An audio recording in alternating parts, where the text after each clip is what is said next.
Estamos afinando tus sentidos y nuestro director está a punto de levantar la batuta. Esto es Rapsodia. Adrián Alba te da la bienvenida a nuestra sala de conciertos para hablar de la música clásica como querías que te la contaran. Esto es Tercera Llamada. Comenzamos.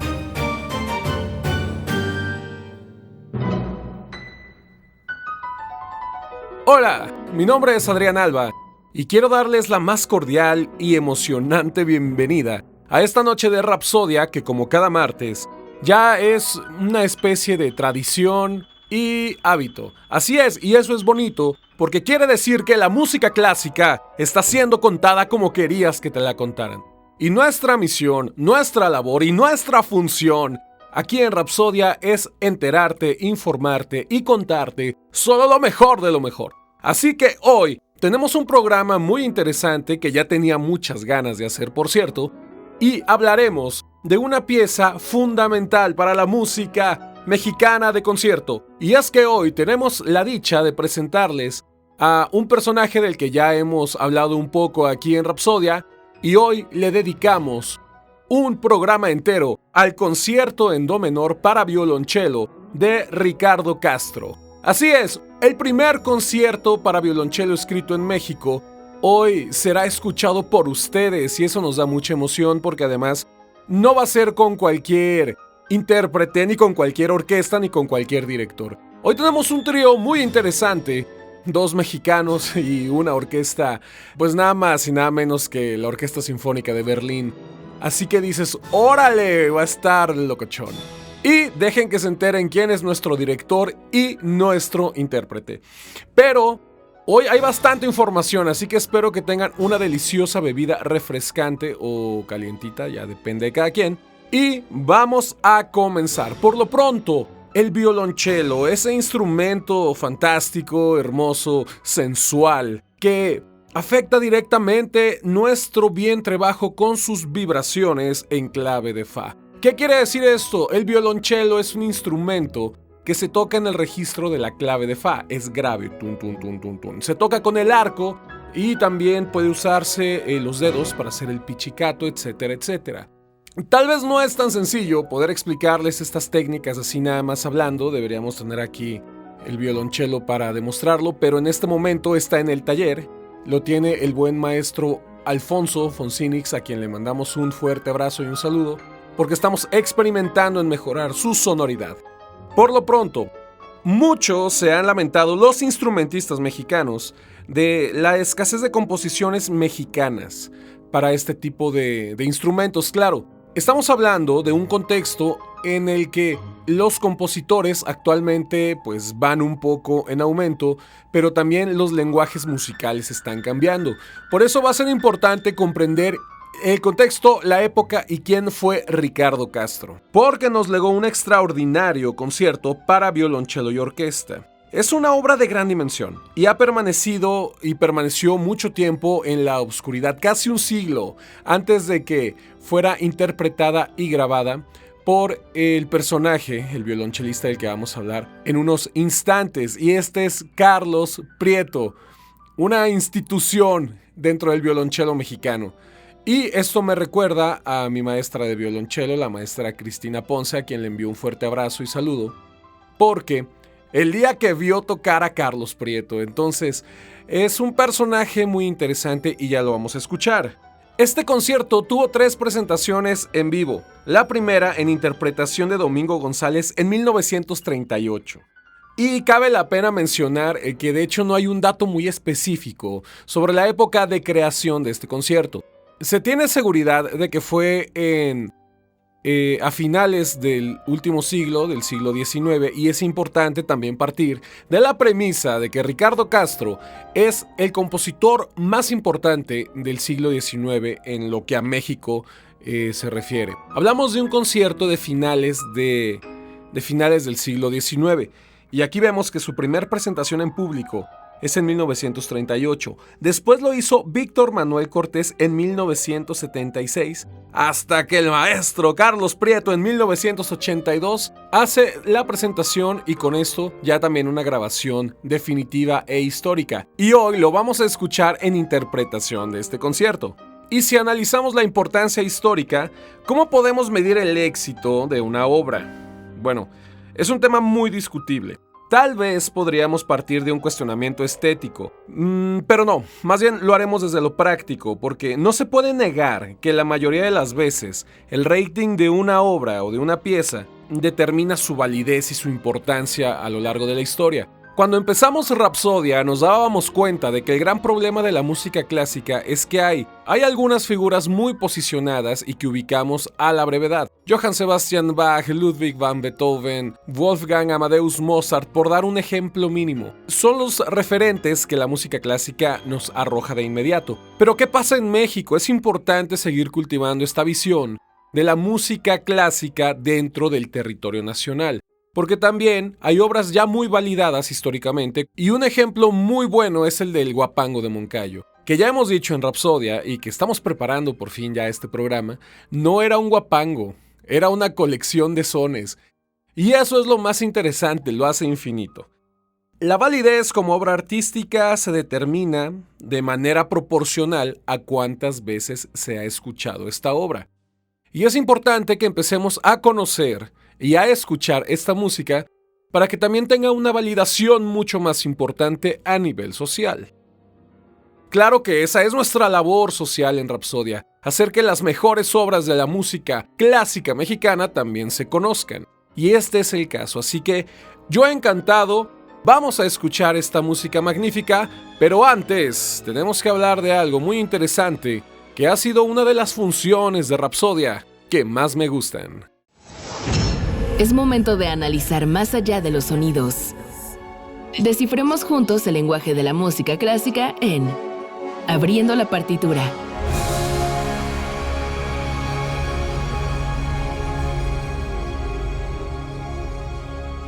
Vamos a hablar de la sinopsis musical de este primer movimiento que vamos a escuchar. Pongan atención. El primer movimiento, el Allegro moderato, es en do menor y tiene una forma binaria. Oye, ¿de qué estás hablando? Vamos a hablar de la manera estructural y formal de la música que vamos a escuchar a continuación. Claro que, pues, lo ideal sería decirles a todos, a ver, saquen su partitura, por favor. Pero es un poco complicado, sí es un poco complicado, así que mejor pongan atención. Procuraremos hacerlo lo más potable, así que, primer parte de nuestro análisis, una vez más, el primer movimiento en Allegro moderato. Entonces, alegre, movido, pero pues, moderado. Creo que es muy evidente esto. Así que ese va a ser el humor con el que vamos a escuchar esta pieza, ¿ok? Y está en do menor. ¿Qué quiere decir? Que su tonalidad tiene 3 bemoles, si, mi y la. Tiene una forma binaria. Y es que ya no habíamos hablado tanto de estas cuestiones estructurales. ¿A qué se refiere una forma binaria? La melodía que vamos a escuchar al principio es sucedida por un breve desarrollo en 2 ocasiones. Y es así que al presentar de nueva cuenta el primer tema en la segunda parte del movimiento, causa la sensación de que estamos escuchando una recapitulación, cuando en realidad se trata de la reexposición temática del movimiento. En pocas palabras, empieza, continúa. Parece que vuelve a empezar, pero va a cambiar. Y eso ya nos está hablando de que el lenguaje musical también se puede interpretar de esta manera, como si fuera una especie de lectura o poemario. Por eso contamos cuentos en una de las ediciones pasadas de Rapsodia, porque esta es la parte literaria que conviene entender también. Pero bueno, el segundo tema, de carácter cantabile y de construcción cromática, se da como un diálogo entre el solo y las cuerdas. ¿Qué quiere decir esto? Cantabile. Lo bonito de lo cantabile es que lo podemos cantar nosotros. Es algo que se puede cantar de manera sencilla y natural. Pero por lo pronto, todos estos elementos que hemos estado mencionando, en conclusión, nos van a llevar a escuchar una melodía romántica. ¿Y qué quiere decir romántica en este contexto? Que se lleva la emoción a su clímax. Recuerden que no tiene que ver con el romance precisamente o con estas cuestiones sentimentales, no, tiene que ver con el arte. y con la manera en que los artistas llevaban su emoción al máximo. Entonces, la cadenza. ¿Qué es una cadenza? Es el final, es la cadencia. Es una sucesión de acordes que nos generan, pues, que nos marcan el final. Es como, para que quede bien claro, en los mariachis. Pam, pa, pam, pam, pam. Esos finales los vamos a llamar cadencias. Y pues bueno, obedecen a distintos factores, que ya explicaremos después. Por lo pronto, la cadenza que une los dos primeros movimientos es de concepción lírica y está basada en el material temático del primer movimiento. Esa melodía que escuchamos al principio es el tema que vamos a escuchar. Y esto nos adelanta el carácter más lírico y sombrío del segundo movimiento. Ahora sí, ya escuchando esta información, vamos a tratar de ponerle atención. Vale la pena y sé que lo vamos a lograr. Vamos a escuchar el concierto para violonchelo en do menor de Ricardo Castro, bajo la batuta de Jorge Velasco, la Orquesta Sinfónica de Berlín y como solista al violonchelo, el maestro Carlos Prieto. Estás en Rapsodia. La música es el personaje principal de nuestra historia. Esto es Grabaciones Históricas.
Rapsodia. La música como querías que te la contaran. Nuestro segundo movimiento, el andante, es un movimiento que consta de un solo tema y 5 variaciones. ¿Qué es lo que vale la pena de este movimiento? Aparte de todo, evidentemente, aquí hay que analizar la asombrosa capacidad de Ricardo Castro para retener los elementos originales del tema en cada una de estas. Es decir, una variación tiene que ver con los elementos principales de nuestro tema, variados, distintos. Es como los sabores cuando los combinas con otra cosa que dices, sí sabe a limón, pero tiene fresa, sí sabe a limón, pero tiene mango, qué sé yo. Esto es algo que podemos empezar a comprender también, pero en vez de llevarlo al sentido del gusto, hay que llevarlo al sentido del oído. Recuerden que tenemos que seguir cultivando nuestro oído y para ello está Rapsodia. Vamos a escuchar el segundo movimiento, el andante, del concierto para violonchelo de Ricardo Castro.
Tercer oído.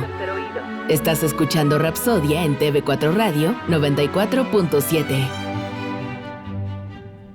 ¿Cuáles son los antecedentes históricos de este concierto y pues evidentemente de nuestro ya muy afamado, nuestro ya muy bien ponderado compositor? Ricardo Castro Herrera, duranguense, nace en 1864 y fallece en la Ciudad de México en 1907. Relativamente muere joven, tenía 43 años de hecho. Castro, como ya dijimos, representa sin duda alguna al compositor mexicano más importante del siglo XIX. Además, fue el primer compositor mexicano que incluyó obras sinfónicas a gran escala como sinfonías y conciertos para gran orquesta, por lo que además fue ampliamente reconocido como el precursor de la música sinfónica mexicana. Bueno, aparte de su importante obra para piano solo, que de hecho también vamos a escuchar un poco aquí para no quedarnos con las ganas, porque era un gran pianista, era demasiado buen pianista. Escribió una considerable cantidad de música sinfónica, así como varias óperas. Era un muchacho muy entregado a su labor como compositor, porque desde temprana edad arrancó con una exitosa carrera como concertista de piano. De hecho, realizaba giras por Latinoamérica y Estados Unidos. Y definitivamente fue el promotor más importante de la música de cámara y sinfónica en México. Él funda la Sociedad Filarmónica Mexicana y de hecho en 1902 viaja a Europa para realizar estudios de perfeccionamiento en París. Allí realiza exitosas presentaciones como compositor y pianista, es decir, México siempre está en boga mundial. ¿Y qué mejor que en París? Recordemos que París era el centro cultural que había que visitar en la época. Y pues allí cultiva muchas amistades muy importantes. Por ejemplo, Camille Saint-Saëns. Durante la última parte de su vida fue reconocido en México como un maestro dedicado y preocupado por la enseñanza musical. De hecho, se le confía la dirección del Conservatorio Nacional y pues bueno, desempeña muy poco este cargo porque fallece repentinamente de una pulmonía a los 43 años de edad. Muy joven, lamentablemente, para toda la música que pudo habernos dejado todavía. A pesar de su corta edad, nos legó un acervo de creaciones musicales de altísimo nivel, y ya lo están escuchando. Y estos niveles se refieren a las cuestiones técnicas y artísticas. Uno de los problemas de la música de concierto mexicana es que en muchas ocasiones espera todavía a ver la luz a través de publicaciones para poder ocupar su merecido lugar en el acervo cultural de México. Muchas obras no se han estrenado y aquí instamos a los nuevos directores e intérpretes a darle vida a esta música. No es posible que muchísima música siga en las sombras todavía. Pero también, como podemos darnos cuenta, El maestro Castro fue etiquetado como el más europeizante de los compositores mexicanos. Y esto es debido a que su música para piano tiene una semejanza tremenda a la de Chopin, a la de Robert Schumann o la de Franz Liszt. Y además fue un compositor cuya música ha sufrido la apatía y el desdén de la comunidad musical mexicana. Hasta hace poco, en realidad, más o menos pues en los 90s, en los 2000s, fue cuando toda esta música era redescubierta y revalorada. Entonces, tampoco crean que ha mejorado mucho el asunto. Porque a excepción de su famosísimo Vals Capricho, que vamos a escuchar en unos instantes, y algunas piezas de salón para piano, o de su concierto para piano, y como hemos dicho, pues ya su concierto para violonchelo, su obra sinfónica, que consta al menos de 2 sinfonías y un poema sinfónico, aparte de sus conciertos, sí permanece desconocida o peor aún, en algunos casos, se le considera perdida. No hay constancia de que la música que conocemos de los compositores sea todo lo que hay. Y es una conversación muy constante con mi maestro de piano, el maestro José Manuel Sandoval, a quien le mando un fuerte abrazo.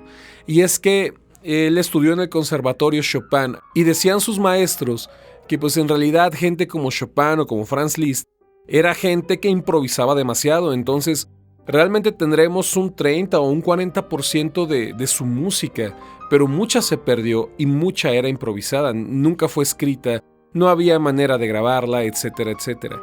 Entonces démonos cuenta de las bendiciones tecnológicas que tenemos hoy en día para poder escuchar estas piezas maravillosas y sigamos haciendo el análisis. Imaginen cuánta música maravillosa existe de compositores mexicanos y no ha podido ser escuchada aún. Eso es uno de los grandes problemas que tenemos con el desarrollo artístico en México. A lo mejor uno como pintor puede tomar una fotografía y exponer su obra, pero si a cualquiera de nosotros se nos hace llegar una partitura y no sabemos cómo leerla y cómo tocarla, cómo interpretarla, es un lenguaje mudo para nosotros, porque no dejan de ser palitos y bolitas acomodados en 5 líneas llamadas pentagrama.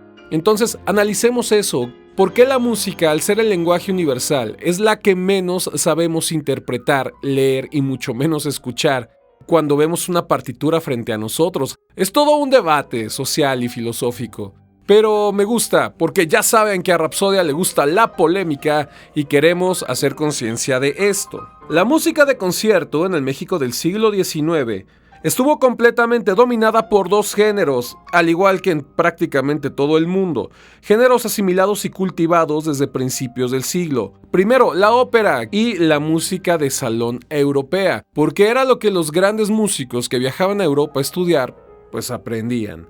Entonces, la música de concierto puramente instrumental, si acaso existió en esa sociedad, fue muy esporádica, hasta cerca de 1849, cuando la primera oleada de virtuosos extranjeros vino a México. Y Ricardo Castro y su producción sinfónica representan un caso excepcional, completamente sui generis y aislado de cualquier movimiento que pudiera ser reconocido como una escuela mexicana de composición. De hecho, la conciencia de una identidad musical nacionalista germinó durante la generación de Castro.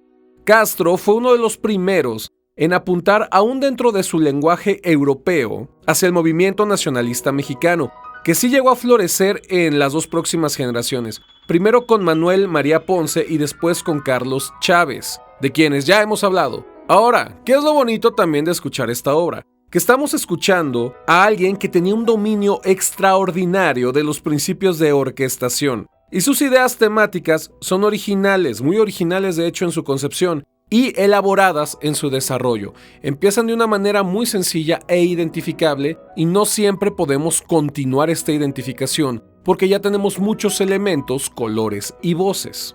Además, no sé si se han dado cuenta que es música que tiene un efecto sumamente dramático y esto se debe primero al cromatismo y al cambio brusco de tonalidades. Pero volvamos a abrir nuestra partitura y el tercer movimiento, el vivo, en cuanto a forma, es similar al primero, es decir, es binaria, solo que ahora inicia en do mayor. No hay ninguna alteración en esta escala.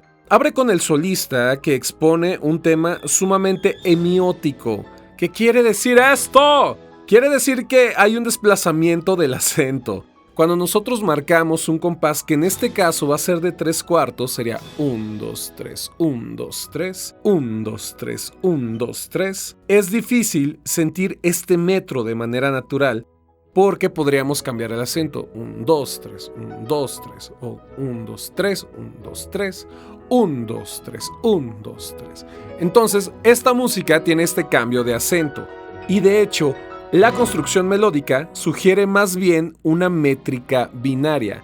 Aquí está lo interesante, es una obra escrita en 3/4, 1, 2, 3. Pero como vamos a cambiar el acento, no se va a sentir en 3/4, sino tal vez en 2 o en 4. 1, 2, 3, 4, 1, 2, 3, 4, etcétera, etcétera. Ahí está el reto, para que le echen ganas, por favor. Y no es sino hasta el segundo tema, que de hecho es un tipo vals, que claramente se distingue el metro ternario. Recordemos cómo es el vals. Chun, ta, ta, chun, ta, ta. Ahí está. 1, 2, 3, 1, 2, 3.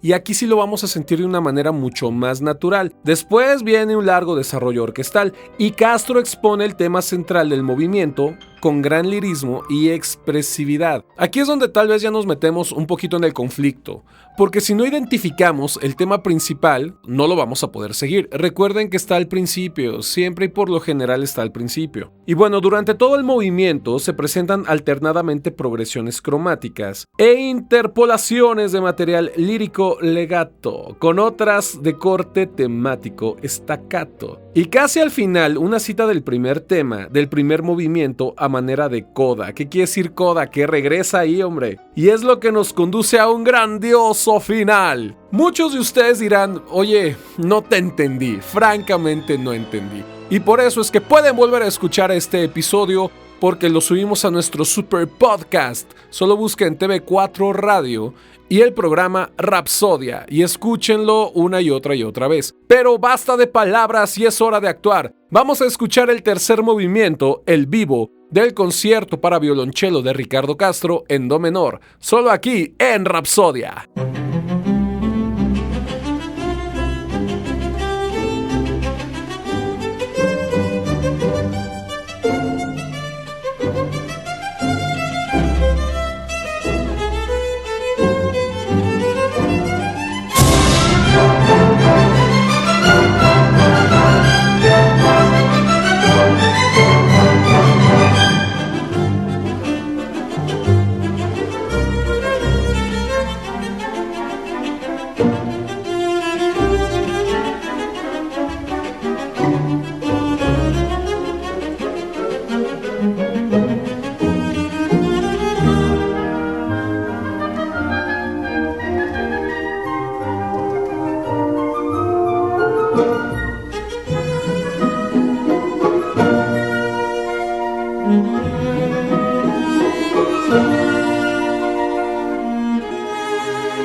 Escuchas Rapsodia. La música clásica como querías que te la contaran en TV4 Radio 94.7.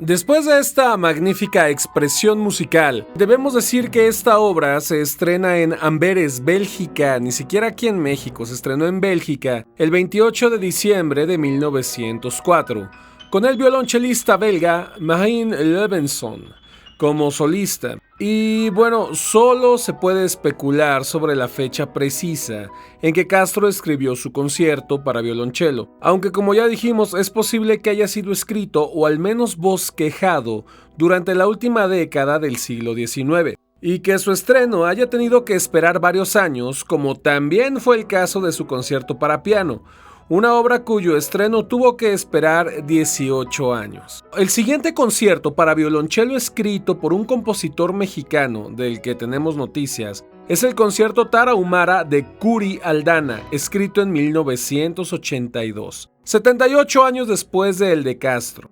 Prácticamente el único compositor en el continente americano que escribió conciertos para violonchelo durante este tiempo fue el chelista y compositor americano-alemán Victor Herbert, quien compuso dos, uno en re mayor, el cual curiosamente, al igual que el de Castro, permaneció inédito por más de 90 años después de que el mismo compositor lo escribió y estrenó, y el Opus 30 en mi menor, que ya fue escrito en Estados Unidos. Pero, ¿cuál fue la motivación de Castro para escribir este concierto? Es una pregunta interesante. Y se podría suponer que la influencia del entonces muy famoso violonchelista Levenson, a quien ya mencionamos, con quien parece que llevó una estrecha amistad.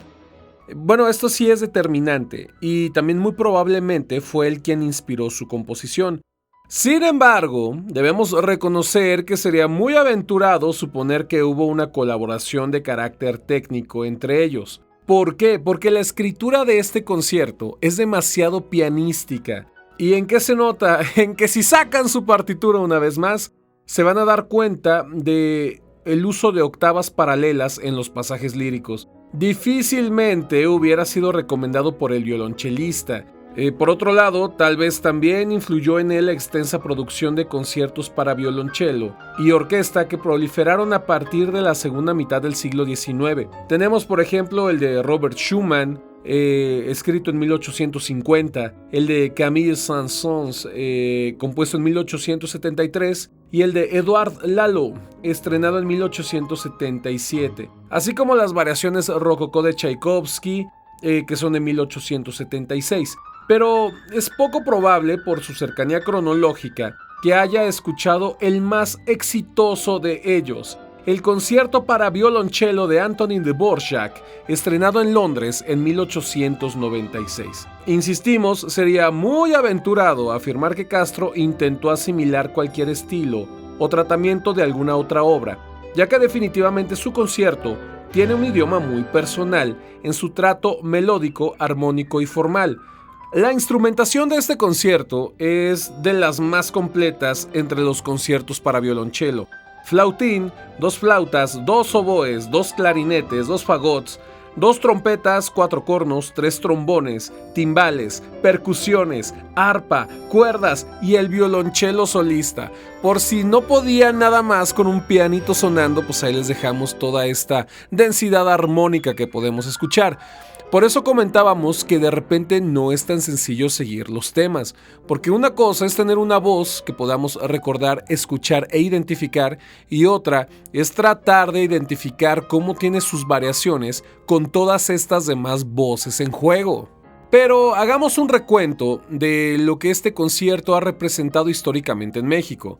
El estreno se hizo en 1938 por el violonchelista mexicano Domingo González y la Orquesta Sinfónica Universitaria, dirigida en ese entonces por José Vázquez. El maestro Víctor Manuel Cortés lo estrenó en Veracruz, Tabasco y Mérida en 1976. Y finalmente, el reconocido violonchelista mexicano Carlos Prieto realizó la primera grabación de la obra en Berlín en junio de 1985 y fue la que acabamos de escuchar, con la Orquesta Sinfónica de Berlín y dirigida por Jorge Velasco. Posteriormente lo estrena en Estados Unidos bajo la dirección de Sergio Cárdenas en San Bernardino, California, en 1987. Así que bueno, ¿qué les pareció este concierto para violonchelo y orquesta del maestro Ricardo Castro? Es una verdadera joya, ¿verdad? Pero también hemos dicho que Ricardo Castro era un magnífico pianista. Y por ello vamos a escuchar su obra más famosa para piano, que es el Vals Capricho. ¿Y qué podemos decir al respecto? Para el último cuarto del siglo decimonónico, los compositores Juventino Rosas, Felipe Villanueva y Ricardo Castro habían adaptado el vals para expresar su imaginación y habilidades compositivas. Los guanajuatenses nos sentimos orgullosos de que el señor Juventino Rosas compusiera el vals Sobre las olas.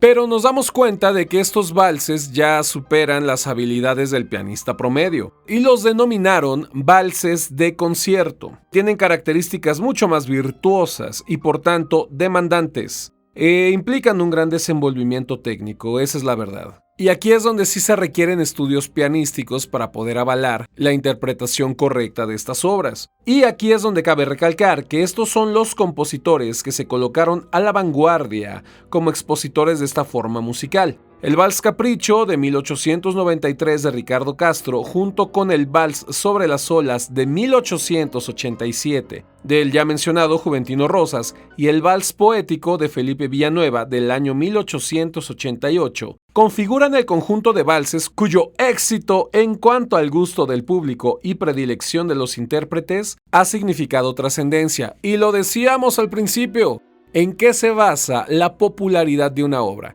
Así que cerramos con esta reflexión. Por lo pronto, esta rapsodia tiene que llegar a su final, pero no sin antes agradecerles infinitamente su escucha y su paciencia. Recuerden, pueden comunicarse con nosotros a través del 479-231-0004 y darnos sus comentarios, sugerencias y especialmente qué opinan de Rapsodia. Yo sé que les encanta. Quiero cerrar esto con una reflexión del maestro Franz Liszt.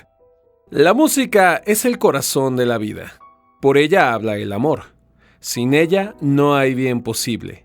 Y con ella todo es bueno.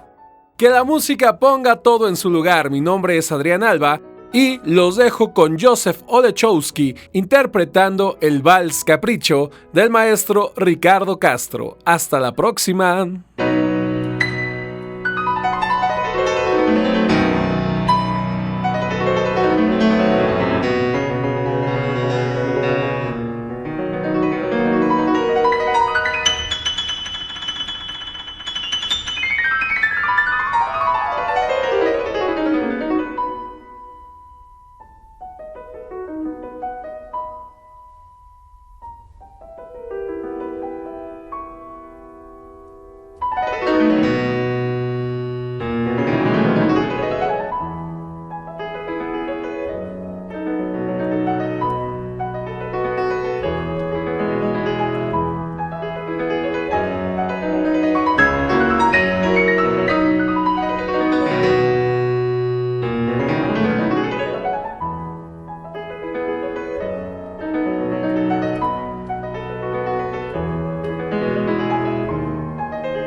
Ha terminado el concierto, pero recuerda que tenemos una cita en la próxima emisión.